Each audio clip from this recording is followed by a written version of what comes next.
కూటమి ప్రభుత్వం ఎన్నికల్లో ఇచ్చిన సూపర్ 6 హామీలను అమలు చేయాలని, మొదటి ఏడాది బకాయిలు కూడా చెల్లించాలని డిమాండ్ చేస్తూ ఒంగోలు జిల్లా కలెక్టర్ కార్యాలయం వద్ద సిపిఎంఎల్ న్యూ డెమోక్రసీ ప్రకాశం జిల్లా శాఖ ఆధ్వర్యంలో నిరసన కార్యక్రమం చేపట్టారు.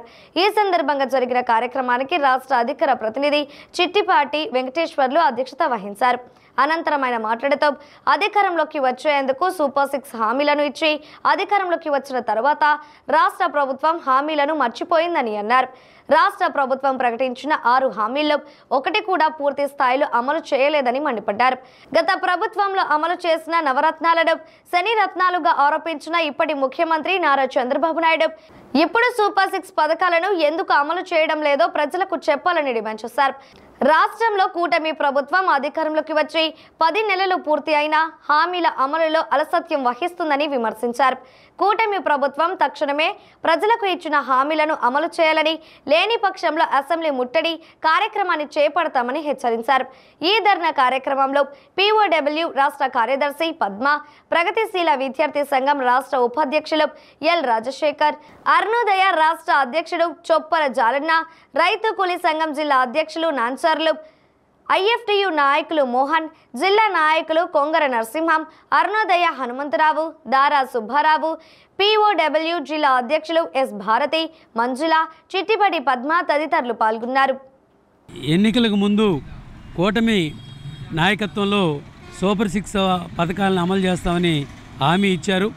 అంతకుముందు ప్రభుత్వం నవరత్నాలు అవి శనిగ్రహాలు అని చెప్పి విమర్శ చేసినట్టు చంద్రబాబు ప్రభుత్వం సూపర్ 6 పథకాలతోటి మేము ప్రజలకి ఎంతో మేలు చేకూరుస్తామని చెప్పి హామీ ఇచ్చారు. ఇప్పటికి 10 నెలలు పూర్తయింది, కానీ ఏ ఒక్క హామీని కూడా ఆయన అమలు చేయలేదు. ఈ ఆడబిడ్డ నిధికి అమలు కావాలంటే రాష్ట్రంలో ఇవాళ 28,800 కోట్ల రూపాయలు డబ్బు అవసరం.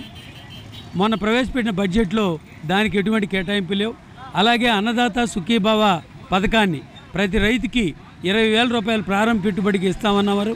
అది అమలు చేయాలంటే కూడా 13,000 కోట్ల రూపాయలు అవసరం. బడ్జెట్లో 6,000 కోట్ల రూపాయలు మాత్రమే దానికి కేటాయించారు. అంటే ఇంకా 7,000 కోట్ల రూపాయలు లోటు ఉంది.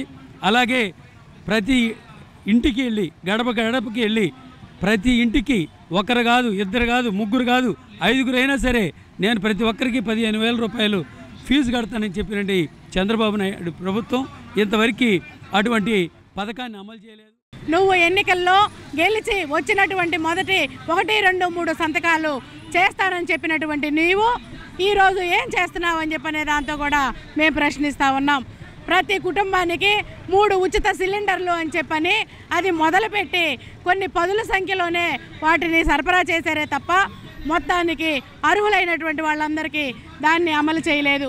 అదేవిధంగా ఇంట్లో ఎంతమంది ఉంటే అంతమందిలో 1,500 చొప్పున సంవత్సరానికి 18,000 ఇస్తానని చెప్పని ప్రకటించినటువంటి వాళ్ళు ఈరోజు దానికి కనీసం బడ్జెట్లో కూడా నిధులు కేటాయించలేదు. తల్లికి వందనమని పోయిన సంవత్సరమే విద్యార్థులకి ఫీజులు కట్టక వాళ్ళు డబ్బులు పంపక ఎగ్జామ్స్లో కూడా చాలా ఇబ్బందులు పడ్డారు. మళ్ళా సంవత్సరం కూడా రాబోతూ ఉంది. అందుకని నువ్వు విద్యార్థులకు కూడా కేటాయించకుండా దానికి బడ్జెట్ కూడా కేటాయించకుండా నువ్వు ఏం చేస్తావు అని చెప్పని మేము ప్రశ్నిస్తూ ఉన్నాం.